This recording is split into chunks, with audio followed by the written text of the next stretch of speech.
wait a second. Did I do that right? I think I did that right. Oh, Only 8 of the 28 bodies have been released. Israel is now threatening to.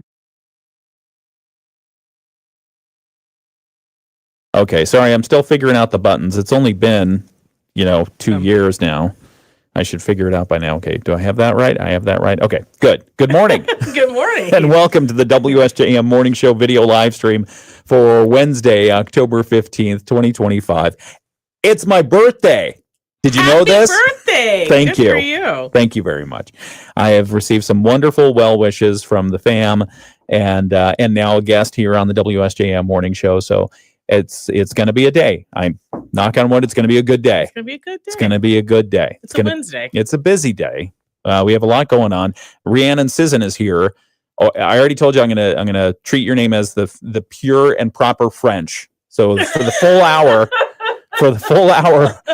it is Rhiannon Sisson is here. I'm a good person. I don't deserve the French. Do you have a French background? I don't. I mean, technically, I have a minor in French language studies from college. Okay. But that's like saying, I also have a minor in It's like saying you're Hilaria Baldwin and you grew up in Spain, or you didn't, maybe. Oh, my God. Do you know this? Let me tell you, I don't know how in the year of our Lord 2025 somebody could lie that prodigiously and think they can get away with it. And now she was on Dancing with the Stars. And I forgive me, please. I'm just fascinated by some celebrity gossip. This is one of those. I love celebrity gossip. Yeah. I was on a celebrity gossip group for a long time on the internet. And I just think every time I see something about her, I'm like, man, if this was 20 years ago, that message board would have post after post making fun of her. Yeah. So Hilaria Baldwin, for those who don't know, she's Alec Baldwin's wife. She grew up in Massachusetts. She and the fam went to Spain a couple of times on vacation.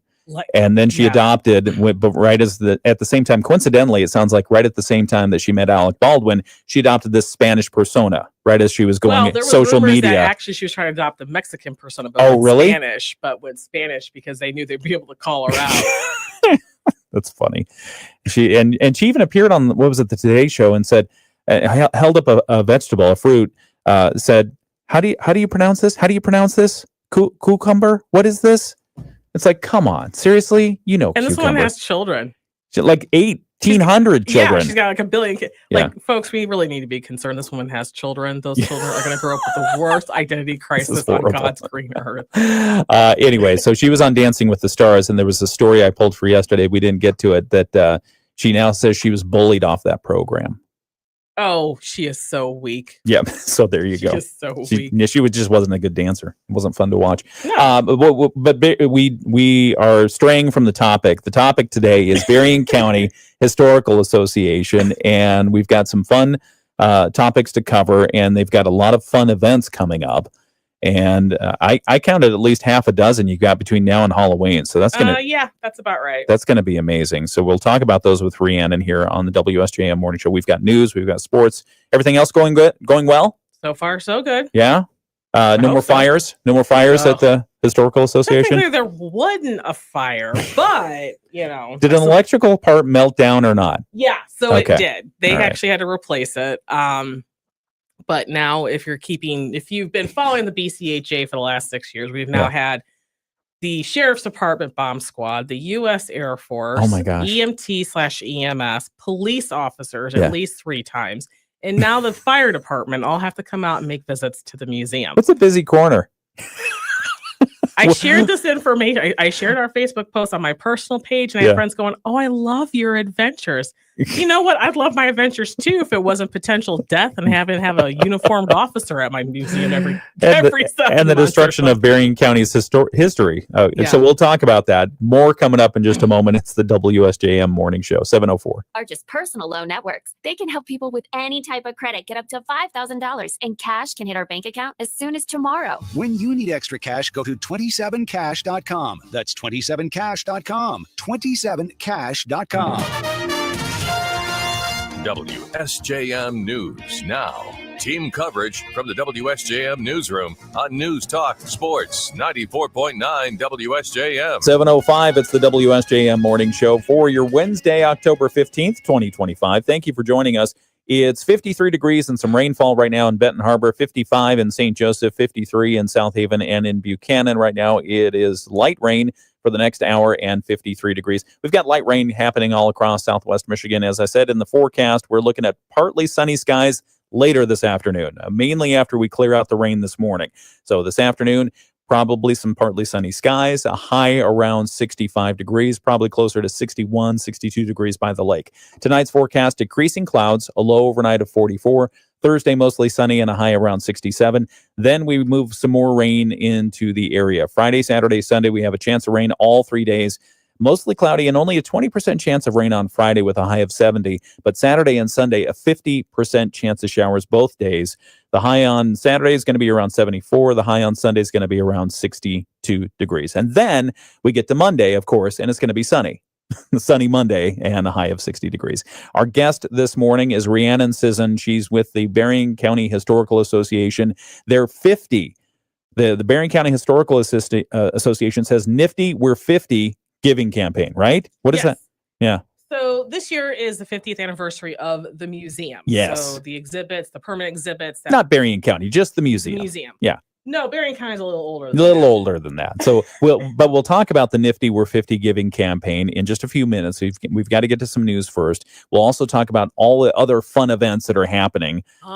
You can be Bob Ross at some point in the paint and wine for folks. That'll be, you're going to do Bob Ross stuff. He got the reference. All right. So we'll talk about that. Happy Little Trees. It's all coming up right here on the WSJM Morning Show. First off, though, news, a couple of concerning items. Authorities in Berrien County, put this one in the history book. Well, no, the next one was probably more suitable. Authorities in Berrien County say citizens have reported a series of break-ins in the normally quiet community of Hager Township. The incidents seemed to start when deputies were called out to Erie Street around 5 a.m. back on September 27th. They found a U-Haul, a trailer, and a truck speeding from the scene.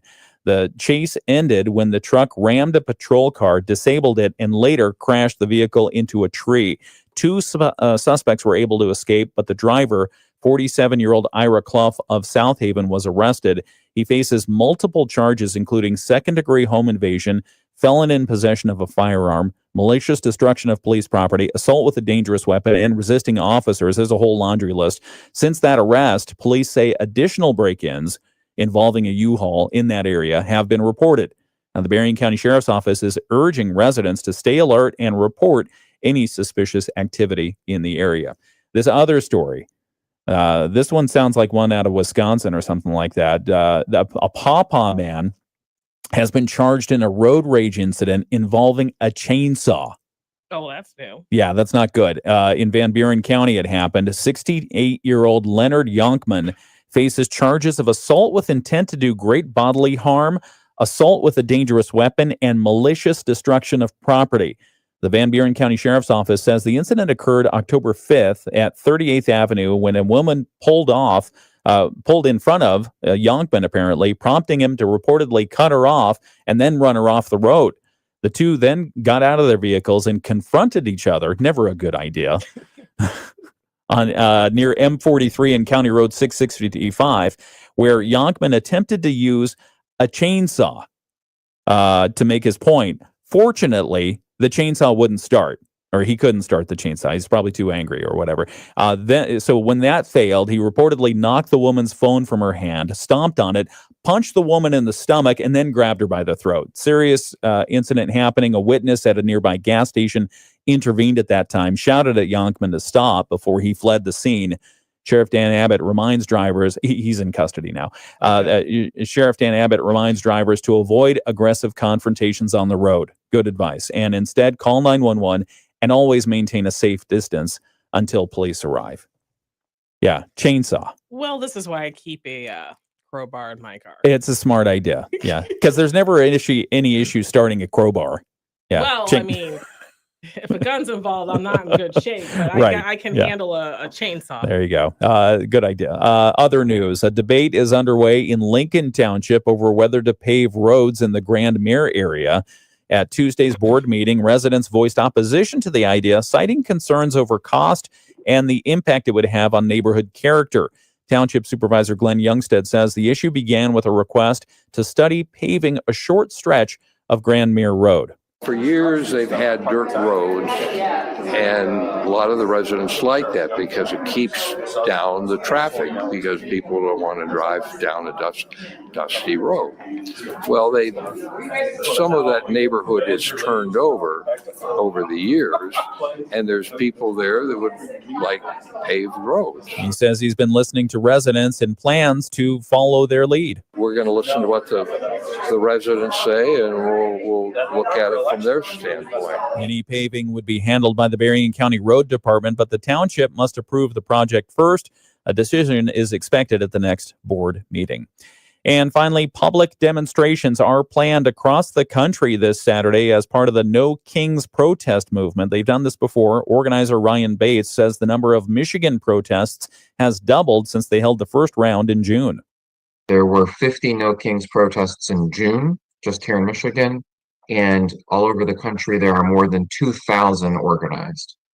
In June, 5 million people attended the No Kings protests, making it the second largest day of protest in our nation's history. Local protests are planned in St. Joseph, Niles, Cassopolis, and South Haven. One more story. The St. Joseph City Commissioners have voted to remove 4 evergreen trees from Whirlpool Centennial Park. This after concerns that they blocked the view of Lake Michigan. Commissioners previously delayed the decision while the Parks and Recreation Advisory Board reviewed the issue. Public Works Director Greg Grothaus says the board voted 4-2 in favor of removing the trees. The 4 trees have grown to a height that blocks the view of the beach in many locations. Our zoning ordinance has a Lake Bluff Scenic View Protection Overlay District that protects the public sight lines from Lake Bluff Park towards Lake Michigan shoreline and regulates the height of structures built within that area. Grothaus says new vegetation will be planted when the trees are removed to soften the landscape. Commissioners approved removal after learning relocation would be too costly. Sightlines, I get it. Okay. Yeah. It's interesting to me, however, that for the city commission that typically votes unanimously on everything, separated when it came down to removing trees, 4-2. Well, there's this tree laws apparently an incredibly an interesting part of legal, precedents and this, that, and the other, but sightline, I mean, just go stand on the bluff. You can see the lake just fine. Well, I mean, I think that's the issue is that even if you stand on the bluff, it's blocking the line. Anyway, so. Oh, yes, because the small pond that is Lake Michigan is so difficult to see around. Because you can only see a couple pieces of it. All right. Well, we'll check it out. We'll have to go take a look at it. But anyway, we're talking with Rhiannon Sisson. We're going to begin that interview. She's from the Berrien County Historical Association, and they have a ton of events happening this month, including some spooktacular type stuff of their own. So we'll get to that. That's coming up. We'll start the video live. We'll start the interview on the video live stream right now as we get sports from our friends at the Michigan News Network. This is the WSJM Morning Show. Thank you so much for tuning in. Sports. Okay, here we go. Okay. Good morning, everyone, on the WSJM video live stream. Thank you for the birthday wishes. They are nice. Look at that. They're very nice people. Okay. How are things going? Things are good. What have you been doing with the Berrien County Historical Association? We finished up the summer. Yeah. We had obviously Pickle Fest. Yes. So we were around close. Rhiannon, if for those who don't remember, Rhiannon came in and talked about Pickle Fest, and then with the lovely Sarah Spoonholtz. That's right. Don't forget. That's right, Sarah Spoonholtz. How was the Pickle Fest this past year? So we were a little down this year, closer to 6,000, but it was something that we had a conversation of. I was in the camp that we would see increase. Everyone else is like, well, the locals are all leaving because it's on the weekend. So, yeah. But still 6,000 or close. That's really to good. It's still really, really good. What'd you have the first year, or the first like return? 1,200. Oh, okay. So, 6,000 is really good. Yeah, I mean that's what I'm saying. Our growth is sustainable. Ready. We had people. We put on the marker board in the lower level of the museum. Where'd you come from? Where are you visiting from? And we have people from all over, and excellent. Whether a lot of these people are probably in town just visiting that happen to be able to. Yeah, they're just looking for something to do, and it's a great thing to have options all over the U.S. From Georgia to Massachusetts, nice, to all over Michigan, out to California. They eat pickles in Massachusetts? We'll eat some in Massachusetts. I thought they were too dignified. Tea cakes and stuff like that. See, you're thinking of the old people on the other side of Boston, but in regular Boston, them people are eating out of a jar with their bare hands like the rest of us. That's true. Pickled eggs and stuff like that. Okay, so is it going to be an establishment? Is it going to happen again next year? As far as I know. Okay, I mean, good. We're always trying to think of logistics and making sure everything is okay. We'll have our kickoff meeting here in a few weeks, so we'll be able to get the logistics. We should have more information by the beginning of 2026 about times and whatever. Because now we've had quite a few different times, so now we can make an assessment. What's the best time for us to run it? The length, because keep in mind we only keep it one day because we are a small committee. Yeah. And it's not the Pickle Festival Parade, folks. It's the Berrien Springs 4th of July Parade. Yeah. Please put some respect on the name. Oh, okay. People were getting confused. People always call it the Pickle Parade. I feel so bad because it's not. Yeah. So anyway, so it's that, and then of course we had the youth fair this year. We did another. One more question on pickles, though. One more question on the pickle stuff. So I went down a rabbit hole yesterday. Of course, on social media, and there was somebody. And I love to look at food stuff on social media. And one of the things I saw, and Stephanie heard me listening to it and giggling, and she said, what in the world are you looking at? And I said, well, somebody's making a pickle out of a cucumber using just tinfoil, a paper towel soaked in vinegar, and a refrigerator, and a week's time. Yeah, that makes sense. I mean, you think it can happen? Yeah, because really a lot of the pickling comes from the vinegar. That's why it's that's the most amount of ingredient you put in there. Yeah. But it's not going to have much in the way of flavor because that's where like your salt, your sugar, your dill, peppercorns, your dill, all that stuff. So it's going to be pickled. It's just not going to be it's not going to taste good. There's not going to be any flavor to it. Like that's what cucumber is so good. So now if you were to put say your paper towel, soak it really good in vinegar, lay it on your tin foil, and then like a hot dog, line the bottom with your dill and some peppercorn and maybe a little bit. You might get something out of there, but it probably wouldn't be equally distributed. Not going to be as good, with the brine. Okay. Look at me talking like I know how to pickle anything. Like I do in real refrigerator cooking. Pickles. Who knew? I mean, because I've done that before, where you take the old brine from a pickle jar and you put in new cucumbers or cut up vegetables of any kind, carrots and that kind of thing. As well, and it works. And it seems to work. Yeah, I mean, it takes a long time. I mean, it's still brine. I mean, it's not going to last as long as the original pickles, which could sit on the shelf because they've been properly. Canned. So. Okay. All right. More on not more on pickles. We'll talk more about the Berrien County Historical Association in just a moment. I'm torturing Rhiannon Sisson here. She's with the Berrien County Historical Association. More coming up in just a moment. Scattered showers, much cooler Sunday. I'm WSBT 22 meteorologist Jessica Burns. The Morning Show with Ken Lundberg on WSJM. 7:18 WSJM Morning Show continues. Pickle talk on WSJM. I don't know. I this must happen to other people. You fall down a rabbit hole. You get interesting recipes off the internet. That's what we were talking about on the video live stream. Something about storing a cucumber in a refrigerator for a week, and it turns into a pickle. So there you go. Well, if you want more information, go to the video live stream. It's 7:18. I'm Ken Lundberg. Rhiannon Sisson is here, Berrien County Historical Association Executive Director. And I asked her to come in because there are a ton of events happening at the Historical Association. So let's run through those. But we started off the hour talking about Nifty We're 50, and you've got a giving campaign that's currently in process. It's going through the end of the year. Tell people a little bit about that and how they might participate. So Nifty 50 is our annual campaign this year to help raise $50,000 in conjunction with the 50th anniversary of the museum itself. The BCHA will be doing something 60th here in a couple of years. We're getting you prepped up for a bigger number next year. Okay, all right. And so the idea is to help offset our costs. Things are getting more expensive for everyone. They're also getting more expensive for nonprofits. So we do need a little bit of help. And I know that things are tight for everyone, but the only way we can do our job is if we have the money to do it. Yeah.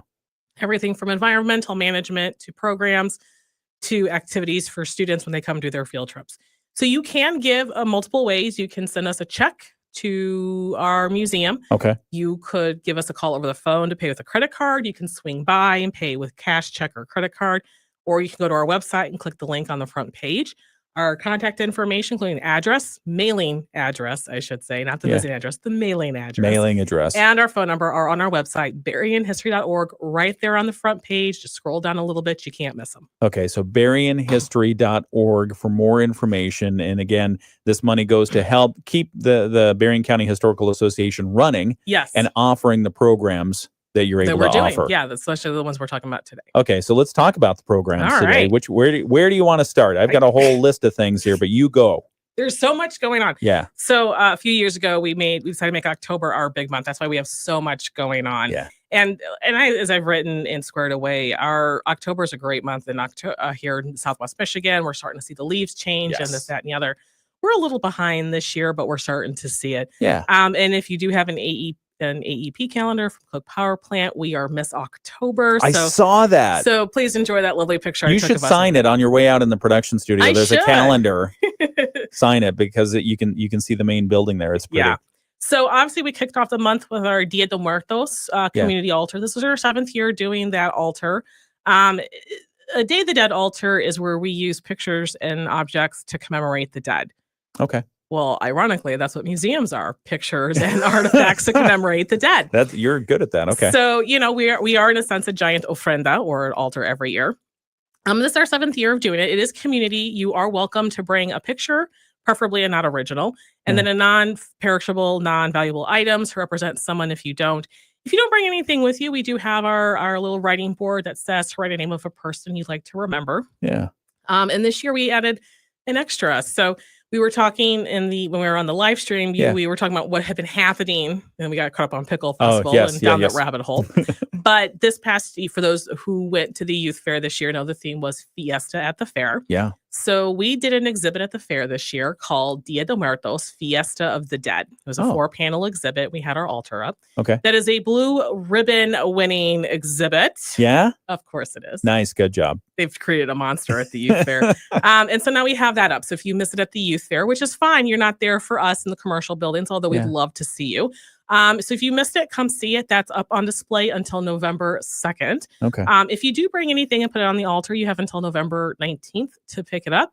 If you do not pick it up, it becomes property of the BCHA and we can dispose of it however we like. Yeah. So, I mean, when people see this, what they'll be looking at is literally Berrien County's history. Yeah, exactly. And I think people get a little surprised when we've had a few people get a little surprised or concerned that we're not, quote, focusing on Berrien County history. But the reality is we have an incredibly large Hispanic population who has been so generous to share a great holiday with us. And, and Day of the Dead is found throughout every Catholic country. So usually it's in some places a little bit more somber than others, but memory should be bright and colorful, bold and celebratory because, that's what the past is in so many ways.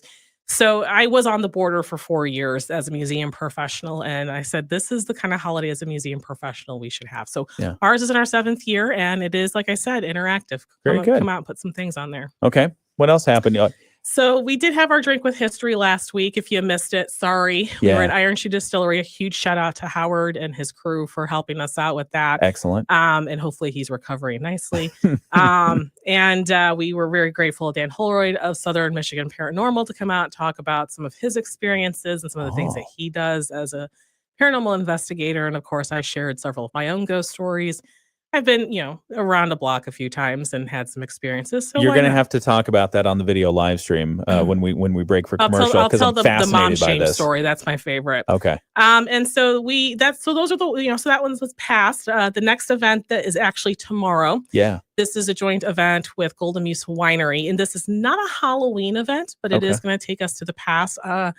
The owner of Golden Muse Winery will be given a presentation on the Golden Age of Paris. Oh, technically, I may have to go fix this on our back end, but we do have a few more spots. We are comfortable being able to open it. It was closed yesterday. We'll keep it open for today. Okay. But that's tomorrow, 6:00. For social hour, 6:30 with the lecture. Food is included, and we are encouraging folks to wear costumes. We'll have a couple of prizes for us to pass around. So basically traveling back in time to the heyday of Paris to hear, it's really an evening where you talk about the golden age of Paris. So I don't know if Annalisa would agree with my assessment on this, but from a pop culture perspective, if you loved Moulin Rouge, this is the event for you. Who didn't, right? I saw that when I was a junior in high school. That was a very formative movie for me. I was able to resist watching that for decades, but eventually when I did watch it, it's a good movie. It was fine. I'm not much into musicals, but I'm not going to say no to Nicole Kidman or Ewan McGregor. If it had been Muppets, it would have been better.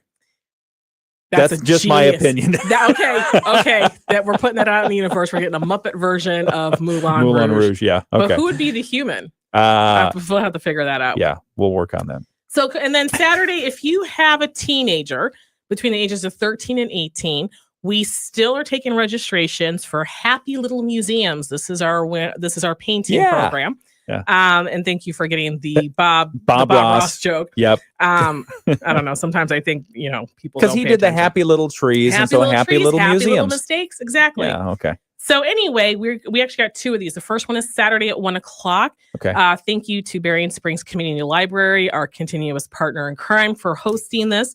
This is explicitly for kids 13 to 18. We get a lot of complaints that we don't do enough for teenagers. So this is one way of doing it, especially for middle schoolers. There's not a whole lot for the middle schoolers out there. So we're really happy to help with this. Okay. It is free. We have to have it free because of the library location. Yeah. But there are limited spaces. You have to register. Okay. You can contact us over the phone or register online or shoot me an email if you're having problems. Anyway, Happy Little Museums. We'll have some snacks, and so it's wine and Gatorade for the kids. Nice. We're trying to be good to the kids. Just Gatorade for the kids. No wine. No wine. No wine for the kids. So that one actually is going to be a spookified version of The Cabin. Oh. Yeah. So, John Moga, my curator, who led the art camps that we had earlier this year. And he's done a bunch of these wine and paint night style events. So he's working on that right now. So please sign up so that we can give him a reason to have made these paintings. Those are resources that we need to have. Yeah. Now, if you're like going as an adult saying, "Oh, I want to do wine and paint," girl, I got you. Okay. We're going to be at the Blonde Winery on Thursday, November 23rd at 6:00 for the adult version of Happy Little Museums. Okay. And that one's going to be a spookified version of the 1839 courthouse. Oh. So what does that mean? What's a spookified version? Basically, we're going to make it look like it's broken and old, but was that much different? Maybe like it's haunted. Yes, that's a better version. It's like, well, broken and old kind of. No. It's kind of its everyday condition. Don't want Never that. mind. Yeah. A more Halloween version of it. Okay. He's putting things together. Now, that one for the adults is $40, but we are providing you a glass of wine of your choice. Okay. We're going to have a cool snack box because we do not allow people to drink on an empty stomach at these events. Good idea. And then all the materials you need. Both of these events provide the materials you need to make an 11 by 17 of the chosen image, and you get to take that home with you, and then you could hang it up, and now you got a little bit of haunted history in your house. Nice. So registrations are open for both of them. We want to make it that those are very limited spots. We only have 24 easels, so there's only 24 spots. Okay. So make sure you get signed up. So the one for the paint and Gatorade for teens, 13 to 18 is this Saturday at 1 p.m. Yep. It's going to be at Berrien Springs Community Library. You have to RSVP in advance. You do that through the website. The website is BerrienHistory.org. BerrienHistory.org. And then the paint and wine for adults, 21 and older, is going to be October 23rd at 6 p.m.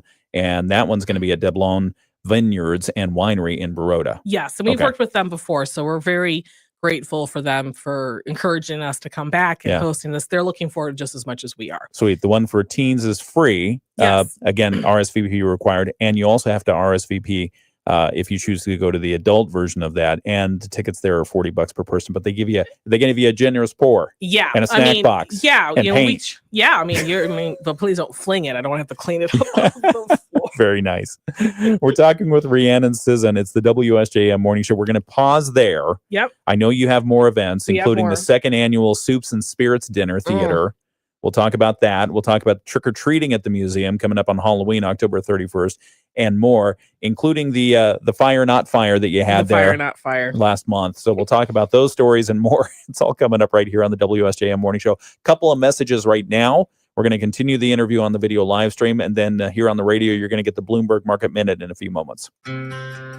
Wasn't even last Back month. on the video. It was last Monday. Was it really? Yeah. Gosh, it feels like it was forever ago. No, it was like 2 weeks ago, wasn't it? No, you're right. You're right. It was 2 weeks ago because it was right. Because this all happened right before I left to go to Troy for Questers. That's where I was at for the Questers. That's right, the Questers. Because you had called me up. Yep. And I'm like, yeah. Why is Washington, D.C. calling me? Oh, my God. The IRS found me. Oh, my God. Oh, my goodness. Okay. Let's see. We've got spam on the the video live stream, I think. Anything good? Like, is it like tasty spam? No. I'm not sure exactly what it is. So, did you know there's a spam museum? Of actual like canned spam? Yes. I think I did know that at some point. So but if anyone is interested in going, that is located in Austin, Minnesota. Is that where they make spam? Yeah, it's near the factory, the headquarters. Okay. That's right there. But it's a whole museum dedicated to spam. You like spam? I don't mind it. I just really can't eat a whole lot of it because of the kidney thing. But okay. It's not nearly as bad as people make it out. Yeah. Probably saltier than most people really like. But It's really salty. So I'm a pescatarian now. So the only meat I eat is fish, if it is meat or whatever. But when I did enjoy being a carnivore, I tried spam, and because some chef said it's this comfort food, so I sliced it, I grilled it carefully, ate the heck out of it. It was good stuff. Yeah. I mean, there's nothing wrong with spam. I mean, it was not meant to just be eaten out of a can. It was meant to be treated and part of a make meal. something out of it. Exactly. Yeah. So meat you keep on the cupboard shelf. it was for those tight days when you needed a little bit of extra protein and you just couldn't afford fresh meat. Yeah, good stuff. So. Okay. I'm surprised that they haven't come out. Maybe they have. Maybe I just don't know. I'm surprised they haven't come out with all kinds of different like gourmet flavors. Oh, they do. They've do got they really? Korean barbecue. They got maple really? sugar. They've got hickory. They've got regular barbecue. Yeah, I was on Instagram and some guy went to go visit the spam museum. I'm like, ooh, that's cool. And then I caught another guy who went to the bean museum for Bush's baked beans. Oh, wow. And they have a that car ride must have been something after the spam and beans. But I went and I love a good themed gift shop, and their gift shop's phenomenal at the Bush's Bean. And they have on their website, they have a floor mat for your door. It says Hallow Bean or Happy Hallow Bean. And it's a little bean made to look like a pumpkin.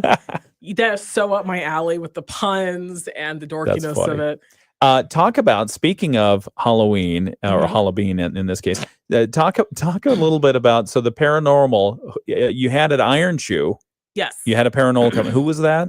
So that's Dan Holroyd. He is the founder of Southern Michigan Paranormal. Okay. If you're in the Kalamazoo area or Northern County, it's a little bit shorter drive to Kalamazoo, he does haunted dinners at Henderson Castle in Kalamazoo. And those are a lot of fun. It's a dinner. You do a ghost walkthrough. He tells stories.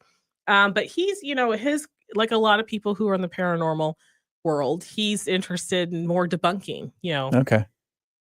Do you believe? A little bit. You got to have a little faith that something may be happening. Yeah. But you just don't know whether it's paranormal or not. Okay.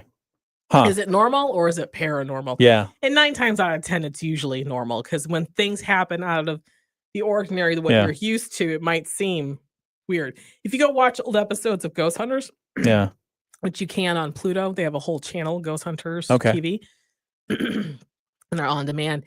You'll hear people, they'll talk about, oh my God, and this happened, and you figure out at some point they triggered themselves. Oh my God, this weird thing happened. And then everything after that, that's strange or slightly out of the ordinary, kind of it builds up. Yeah, it's confirmation bias. They've gotten to a point where they're like panic themselves so much they've convinced their house is haunted and someone's trying to kill them. If they're not trying to shove you down an imaginary flight of stairs, are you really haunted? Yeah. Probably not. So you've had an experience. I've had several experiences. Brownsville was incredibly haunted. But the one I always love to tell was the one when I was in Wisconsin. So for a short period of time, I was in Wisconsin. Trying to get a children's museum kicked off. They still exist, but we parted ways. But the apartment I lived in was super haunted. I was 33 when I had that job. And I slept with the lights on every night the 6 months I lived in that apartment. Wow. Because whatever was in there did not like me. What was going on? I have no idea. And I remember at one point going to my landlady going, is this place haunted? She goes, we don't talk about the ghost in the building. She's a little scary. Yeah, I know. I'm the one getting stared at from the corner. Oh, no. But so you could just like feel a presence. I always felt hostility. I always felt like something was like watching me, and not like curious watching like kids get off my lawn watching me. Wow. So that was that apartment was part of a much larger second story for this building. But she had split it. So this was an apartment. We're going to have to split the story. We'll have to split the I'm story. sorry about that. We'll put a pin in it. We'll come back. We'll finish that story here in just a moment. Sorry about that. It's the WSJM Morning Show. Public eye of the stock market prompted by the recent decline in the company's stock price. Courtney Donahoe, Bloomberg Radio. The Morning Show with Ken and Friends on 94.9 WSJM. 7:35. It's the WSJM Morning Show. See, if you missed the video stream, you missed a lot. Because, during the radio program, we're talking about all the fun events that are coming up at the Berrien County Historical Association. But on the video live stream with Rhiannon and Susan, we're talking about ghost stories. And so we'll continue that ghost story in just a moment from Wisconsin. But right now, we've got to get the weather forecast in and then some news. Forecast for today. We've got rainfall out there right now, and we expect that to clear up sometime later this morning. When it does clear up, we're going to get partly sunny skies and a high today somewhere between 60 and 65 degrees, depending on where you are in your proximity to the lake. Tonight's forecast, the clouds are going to go away, and we're going to get a clear night and a low of around 44 degrees. Tomorrow's forecast, mostly sunny, a high around 67 degrees.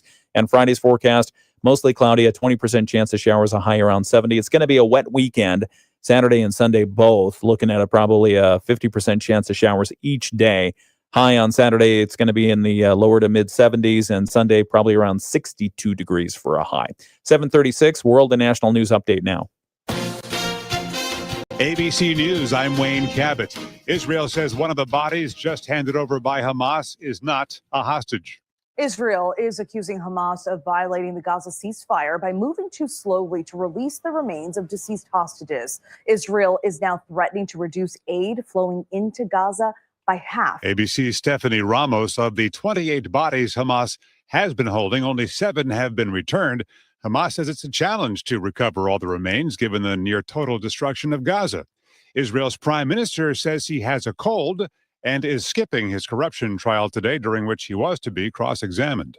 Homeland Secretary Kristi Noem's video to air travelers blames Democrats for the government shutdown. It's unclear this morning if any airports are running that video. Chicagoans got tear-gassed by federal agents when protesters gathered at the scene of a crash between the agents and a man fleeing arrest. This is ABC News. WSJM News Now. Team coverage from the WSJM Newsroom on News Talk Sports 94.9 WSJM. 7:37, it's the WSJM Morning Show. I'm Ken Lundberg. Some of the news stories we have coming up just after 8 o'clock. Authorities in Berrien County say citizens have reported a series of break-ins in the normally quiet community area of Hager Township. We'll tell you about an arrest that happened there in late September, but still the suspicious break-ins continue. So we'll talk a little bit more about that. That's coming up after 8 o'clock. Also, retired Berrien County Sheriff Paul Bailey speaking out in support of Lake Michigan College's millage renewals that will appear on next month's ballot. We'll talk a little bit about that and some of the dispute happening between the Berrien County GOP and local Republicans. Also, no charges will be filed following a threat that led to the cancellation of last Friday's Benton Harbor Berrien Springs football game. We'll get that story update as well right here on the WSJM Morning Show. It's 7:38. We're continuing our interview with the Berrien County Historical Association. Rhiannon Sisson is the executive director there. We will also talk, we'll talk about a couple of events they have coming up, but we'll also finish the ghost story she's telling us on the video live stream here in just a moment on WSJM. The Michigan News. Okay. Take care of that cough. Man. Keep that over there. I'm keeping it over okay. here. All right. Thank you. It just sits right here. That's such a pain in the butt. So you're in Wisconsin, you're in your early 30s, and you're working there for 6 months, and you got to keep the light on in your apartment because you feel like there's a presence there. You go to your landlord. She says, we don't talk about the ghost. That's horrible. So sometime in November, which would be about 4 months before I ended up leaving, but halfway through my time there. Yeah.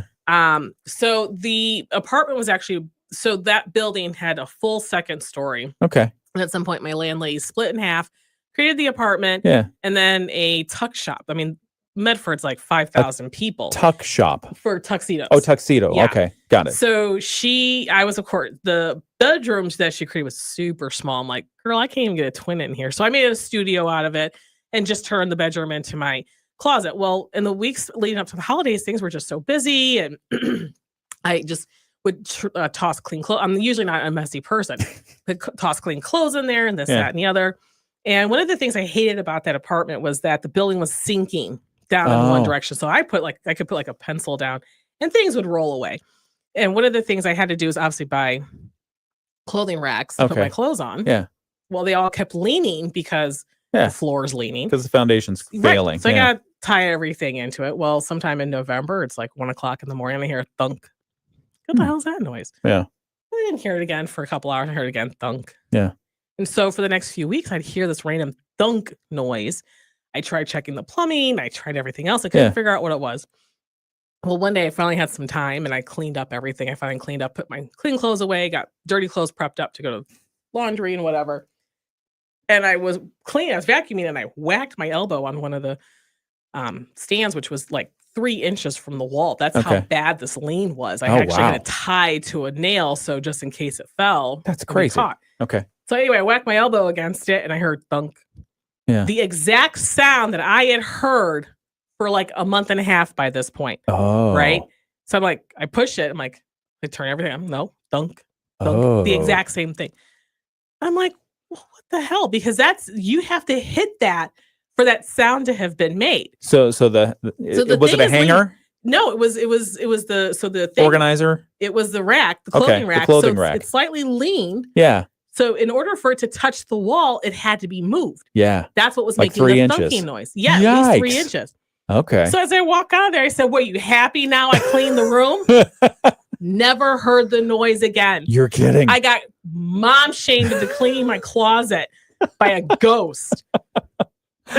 What time in the morning was the thunk? Usually anytime after 1:00. Okay. And I'm a night owl, so 3:00 in the morning is nothing for me. I'd hear Chills. Who gets mom shamed by? I get mom shamed by a ghost. That's Everyone a else great gets to have story. fun hauntings. I get mom shamed to clean my closet. I don't know. I mean, Stephanie and I, we love to see horror movies. I'm thinking you got off pretty easy. You just got a reminder to clean your closet. Well, I mean, that's very true. All right. So I mean, was that the worst of it?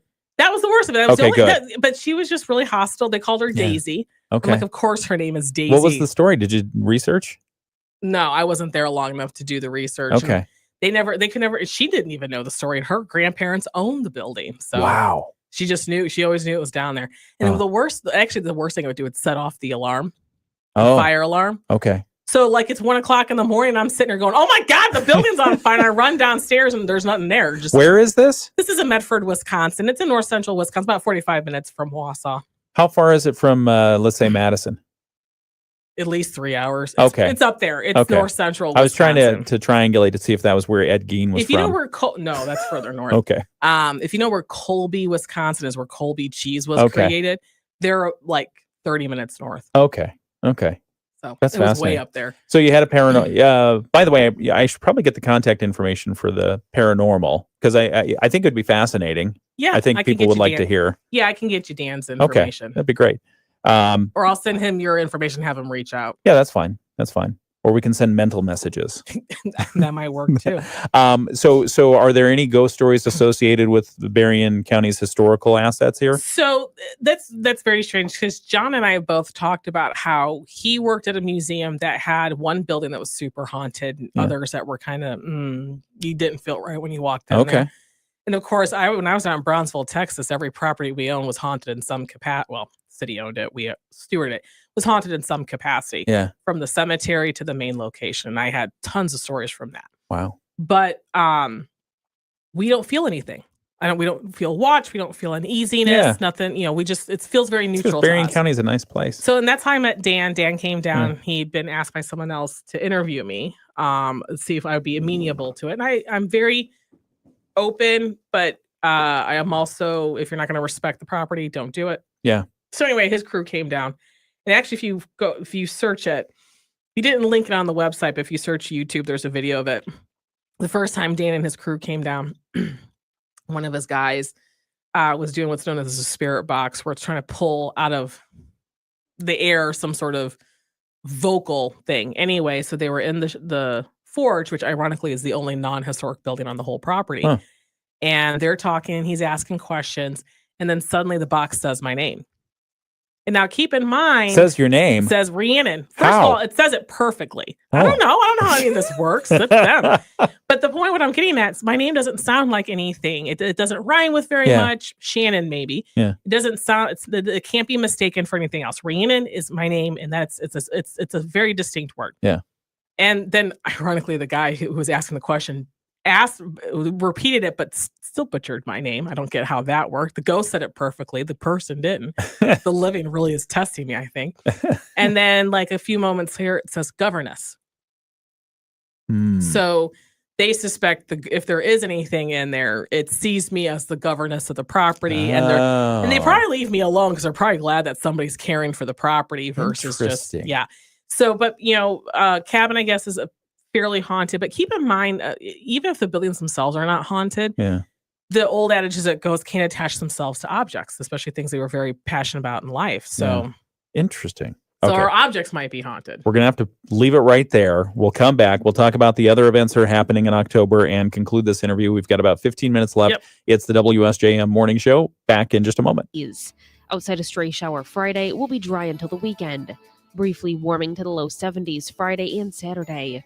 A front Saturday brings scattered showers, much cooler Sunday. I'm WSBT 22 meteorologist Jessica Burns. The Morning Show with Ken and Friends on 94.9 WSJM. 746 WSJM Morning Show continues. I bet you have a clean closet now. I do. Yeah.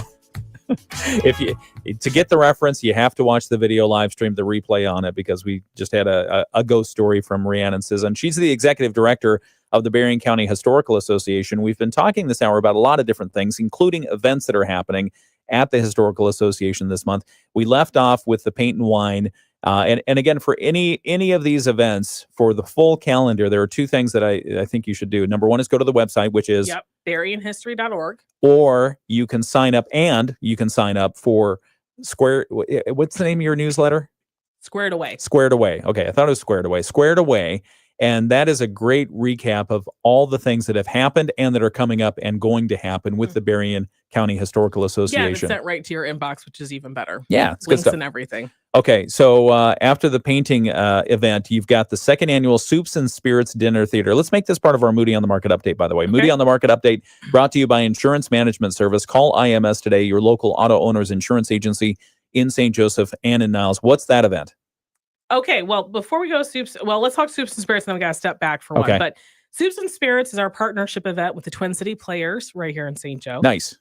We love Scott Bradford. He has been a huge champion of this for a while. And last year, we introduced the concept of a dinner theater experience at the courthouse, as historically we have done plays there in the past. And so several of Twin City Players' finest, come out. And so you start the evening with a soup buffet. And we try to make sure to have at least one gluten-free and one vegan-friendly or vegetarian-friendly option. Nice. We do take that into consideration when you do register for your ticket. If you think you need a dietary accommodation, please let me know so I'm making sure I'm ordering the correct ones. Okay. Anyway, so we start with 6 o'clock as the buffet. Fingers crossed for good weather so I can keep everybody outside, which is the easiest way of doing it. Yeah. But then at 7 o'clock, we troop upstairs to the 1839 courtroom. And from there, the show begins. And it's about an hour and 40 minutes. We do have an intermission in there, and we do have concessions. Those are included in your ticket. Okay. And we have stories and poems and one acts and improv, and they're all spooky, ooky stories. So if you love Halloween, if you love horror, if you love Gothic, this is a place to come. Yeah, I mean, theater players, I love the way you introduced this. 'Twas the night before Halloween, and all through the courthouse, creatures were stirring, but thankfully no mouse. Yeah, thank God. I like that. But all these stories were written, practiced with care in hopes that the theater lovers would soon be there. Yeah, that's very good. I mean, if this is great for theater lovers, it's also great for horror lovers. So, a little something different. Okay. Tickets are $25 per person. Yep. It includes your show and your meal. Okay. But we also snacks. have a very special $75 VIP ticket. Oh, okay. What do you get with that? So those are only 12. Okay. The VIP ticket includes a meet and greet with the folks from Twin City Players ahead of time. Yeah. You get a little goodie bag from TCP and from us. Okay. And more importantly, you get to sit in the jury box, which is part of the display, and you might be pulled in for one of the improv. Nice. So if you don't want to be considered partial for the improv, don't get the VIP ticket. But if you love to be part of theater, want to give yourself the opportunity.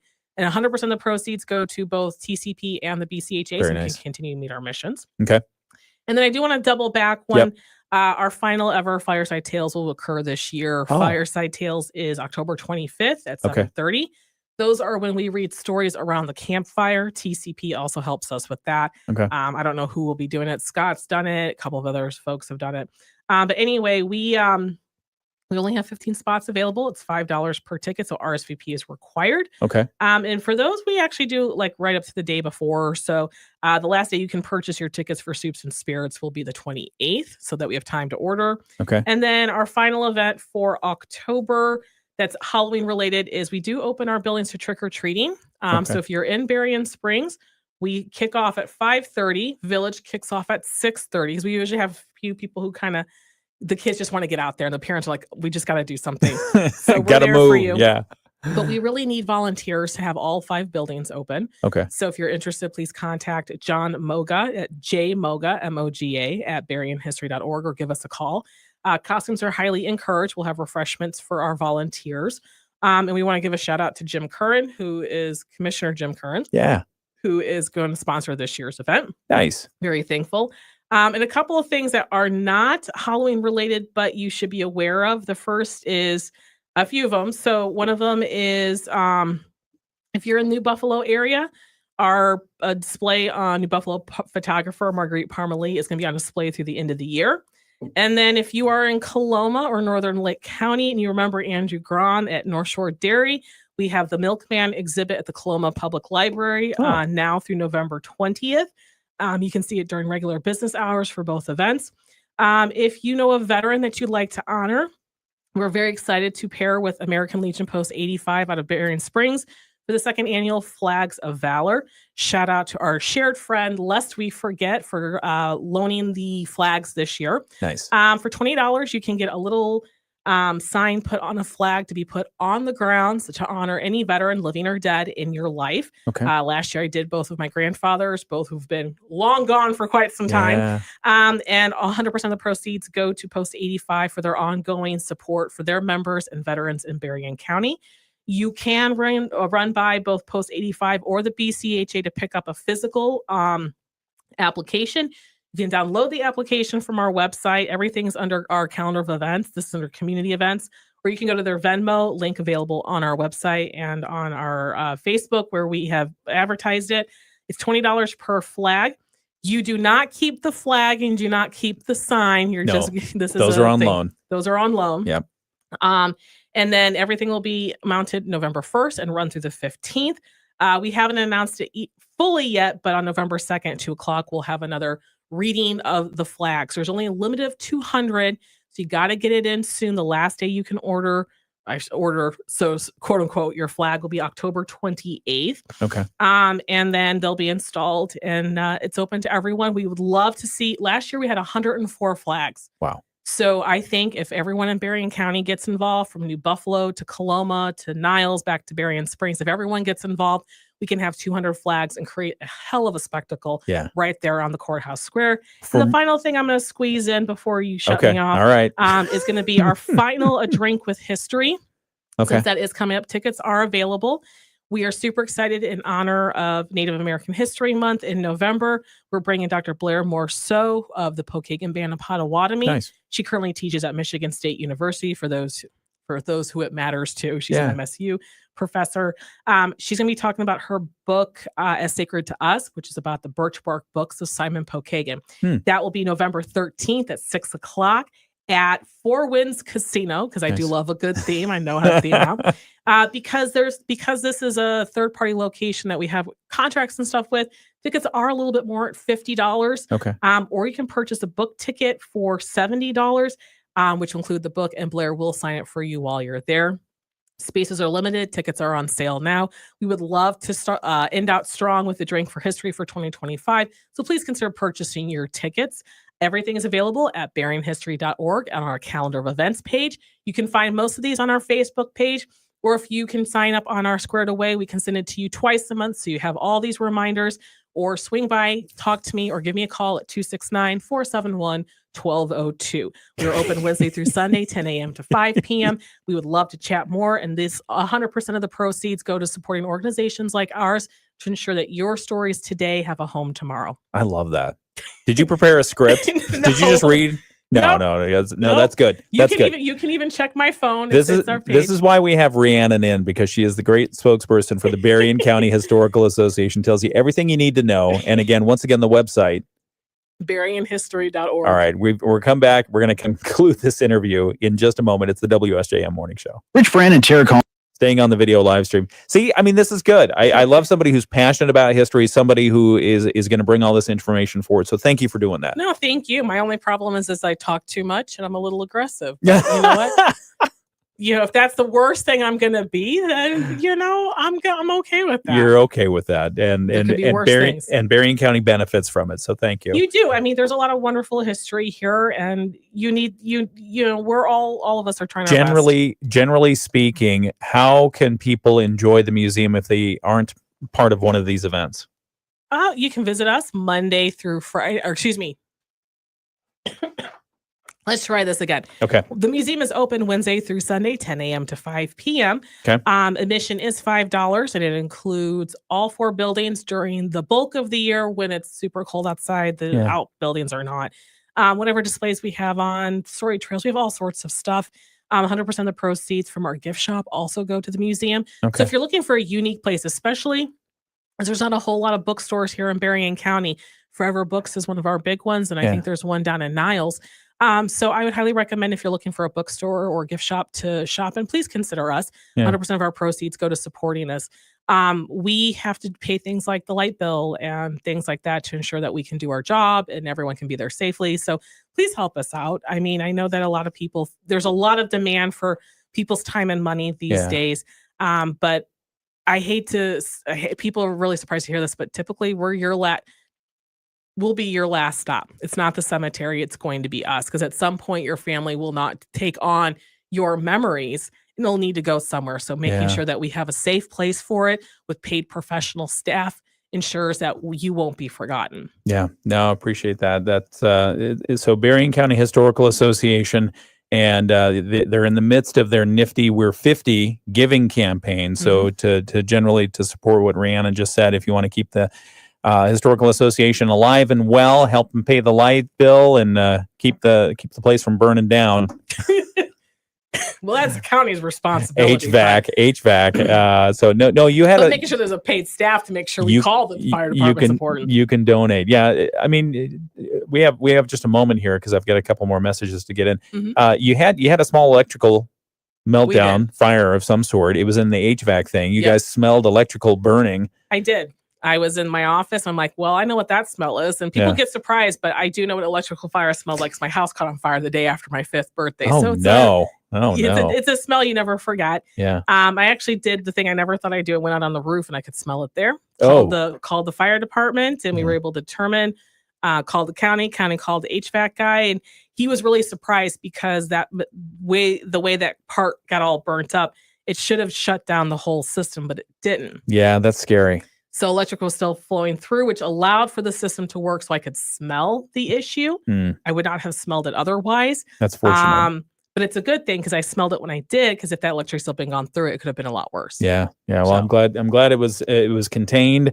You guys got on top of it, and it didn't destroy anything. Never a boring day at the Berrien County Historical Association. No kidding. All right, hang on just a second. We'll come back and conclude this interview in just a moment. It's the WSJM Morning Show. Thank you to Rhiannon Sisson and everyone at the Berrien County Historical Association. They need volunteers for some of their upcoming events. Again, go to their website, and we'll talk about that in just a moment here on WSJM. Schedule your tune-up and learn about the Care Club. Visit McGee'sHeating.com and feel at ease with McGee's. McGee's Heating and Air.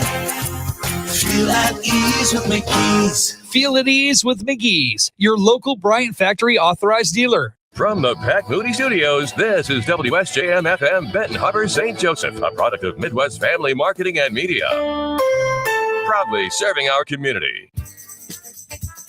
The Morning Show with Ken and Friends on 94.9 WSJM. Rhiannon Sisson, Executive Director of Berrien County Historical Association. Thank you so much for coming in and giving us all the information. The website, once again, if people need more information. BerrienHistory.org. Rhiannon, thank you for coming in and enjoy the rest of a very busy October. You too. All right, thank you. It is the WSJM Morning Show, 7:59. We've got world and national news coming up next from our friends at ABC. Then our local news is coming up. We've got the weather forecast, which includes some rain. We're going to get rid of that by midday. Good morning. It's 8 o'clock. From ABC News, I'm Wayne Cabot.